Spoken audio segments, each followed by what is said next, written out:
काफ़ी दिन से मैं सोच रहा हूँ कि इधर पार्क पे आया करूँ and on a regular basis walk किया करूँ, but I am not able to do this. I don't know why. I am lazy. I am sure that's the only explanation. This is such a lovely place, this park.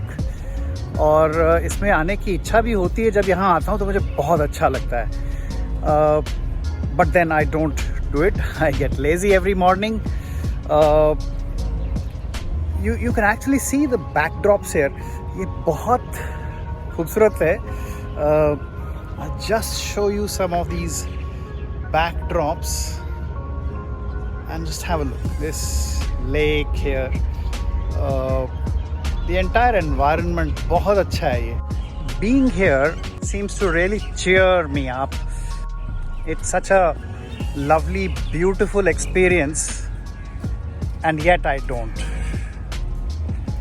Hopefully, I will be able to fill up my life with better, more fulfilling experiences. Being here is a very fulfilling experience, and that's what we are discussing today. आज इसी बारे में हम बात करेंगे कि क्यों हम वो काम नहीं करते जो ज़िंदगी में सबसे ज़रूरी होते हैं. एकदम बेसिक बात करेंगे regarding management of time.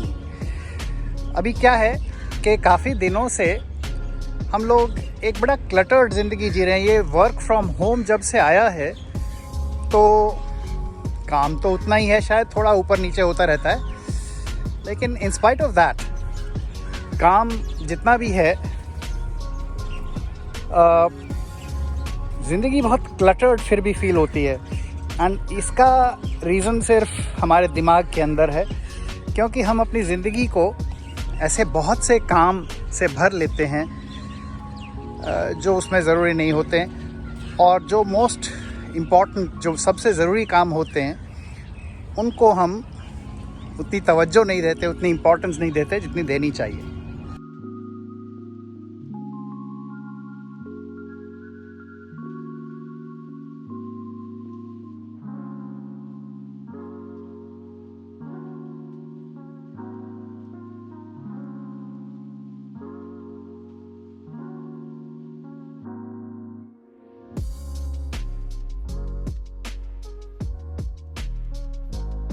Main मुद्दा आज के लिए हमारा है टाइम मैनेजमेंट.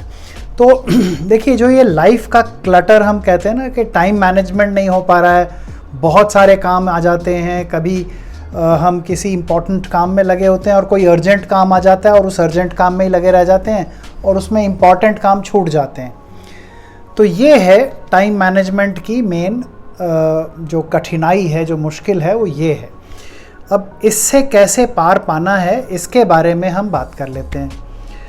अब देखिए, आप यहाँ देख सकते हैं एक छोटा सा डायग्राम जिसमें 4 स्क्वायर्स बने हुए हैं एक बड़े स्क्वायर के अंदर, और इन 4 स्क्वायर्स में 4 किस्म की एक्टिविटीज़ के बारे में हमने लिखा हुआ है. ये आपका टोटल टाइम है, 4 हिस्सों में उसे बांट दिया गया है. और इसमें 4 हिस्सों में आप देख सकते हो कि कुछ एक्टिविटीज़ हैं जो अर्जेंट और इम्पॉर्टेंट हैं. अर्जेंट भी हैं, इम्पॉर्टेंट भी हैं, वो पहले नंबर के खाने में हैं. फिर एक्टिविटीज़ ऐसे वाली हैं जो इम्पॉर्टेंट हैं लेकिन अर्जेंट नहीं हैं. तीसरे खाने में आप देख सकते हो वो वाली एक्टिविटीज़ अब आ गई हैं जो कि अर्जेंट तो हैं पर इम्पॉर्टेंट नहीं है. और लास्ट खाने में ना तो अर्जेंट है ना इम्पॉर्टेंट है, ऐसे वाली एक्टिविटीज़ हैं. अब देखिए, हम इस बात को अब समझ लेते हैं कि इन चारों में से कौन सी चीज़ इम्पॉर्टेंट है. नंबर 3 और 4 वाले जो खाने हैं उसमें तो जो है वो सब टाइम वेस्टिंग वाली चीज़ें हैं, तो देख ही सकते हो, दैट इज़ ऑब्वियस. तो मैं अस्यूम करता हूँ कि उसको आप छोड़ देंगे. अगर आप बहुत ज़्यादा टाइम ख़राब करते हैं और आप इंटरेस्टेड हैं एक अच्छे फ्यूचर में, तो टाइम वेस्ट करना तो छोड़ देंगे. अब आती है बात खाने नंबर 1 और खाना नंबर 2. इन दोनों खानों की बात कर लेते हैं. इनमें क्या क्या है देखो. पहले वाले खाने में वो चीज़ें हैं जो इम्पॉर्टेंट भी हैं, अर्जेंट भी हैं. फॉर एग्ज़ाम्पल एग्ज़ाम आने वाला है और आप उसकी पढ़ाई कर रहे हो, तो ये अर्जेंट भी है, इम्पॉर्टेंट भी है। और दूसरे नंबर के खाने में हम रेगुलर वाली पढ़ाई, जो क्लास में आज पढ़ाया गया, आज उसको रिवाइज़ कर लिया, 2-1 दिन में उसके न्यूमेरिकल ट्राई कर लिए, रिवीजन कर ली, ये दूसरे नंबर के खाने में। अब ये एग्ज़ाम्पल मैं स्टूडेंट लाइफ का दे रहा हूँ, स्टूडेंट्स के हिसाब का एग्ज़ाम्पल दे रहा हूँ, लेकिन ये बात सभी के लिए एप्लीकेबल है। तो आप किसी भी संदर्भ में इस चीज़ को अप्लाई कर सकते हैं और रिज़ल्ट सेम मिलेगा। तो हम अभी जैसे मैंने बोला कि बात कर रहे हैं 2 तरह की एक्टिविटीज़। पहली अर्जेंट एंड इम्पॉर्टेंट, एग्ज़ाम की तैयारी। दूसरा खाना important but not urgent, regular पढ़ाई। अब देखिए, अगर आप रेगुलर पढ़ाई करते हैं यानी दूसरे नंबर के खाने पे फोकस करते हैं, तो एग्ज़ाम्स के समय तैयारी करने की ज़रूरत ही नहीं पड़ेगी, आपको सब याद ही होगा। और अगर आपको सब याद है, एग्ज़ाम के लिए तैयारी नहीं करनी है, तो अर्जेंट वाला काम नहीं आया, क्योंकि आपने इम्पॉर्टेंट काम पहले से ही करके रखा हुआ है। तो अगर आप दूसरे नंबर के खाने पे फोकस रखेंगे तो अर्जेंट वाले काम आएंगे ही नहीं। और जब दूसरे वाले खाने पे आपका फोकस है, इम्पॉर्टेंट काम पे आप ध्यान दे ही रहे हैं, तो आपकी ज़िंदगी सुधर जाएगी।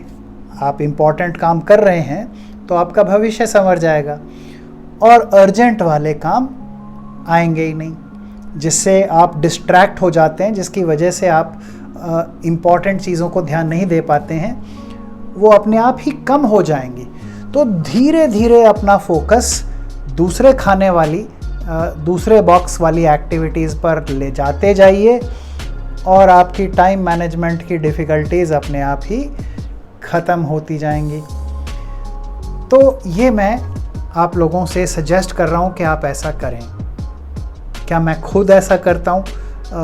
जितना करना चाहिए शायद नहीं करता हूँ, लेकिन अब मेरी कोशिश रहेगी कि ये चैलेंज मैं आपके साथ अपनाऊं और दूसरे बॉक्स की एक्टिविटीज़ पर ज़्यादा ध्यान दूं और पहले बॉक्स की एक्टिविटीज़ पर ध्यान कम दूं।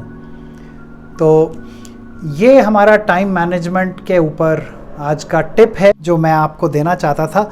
अब अगर आप ऐसा करेंगे तो आपके जीवन में अपने आप ही इम्पॉर्टेंट चीज़ों की जगह बनती चली जाएगी, और उन पर जब फोकस बढ़ता जाएगा, आपका भविष्य भी अच्छा होगा, और टाइम मैनेज करने में जो कठिनाइयाँ आपको आती हैं वो भी चली जाएंगी।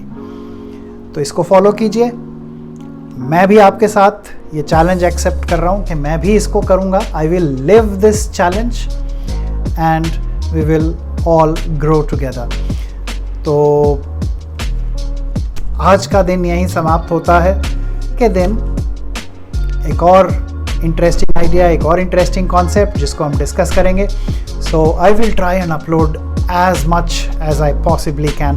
होपफुली अब कल भी हम फिर से मिलेंगे और एक और इंटरेस्टिंग आइडिया, एक इंटरेस्टिंग कॉन्सेप्ट जो कि आपके भविष्य के लिए यूज़फुल हो, उसके साथ मिलेंगे। Till then, bye bye.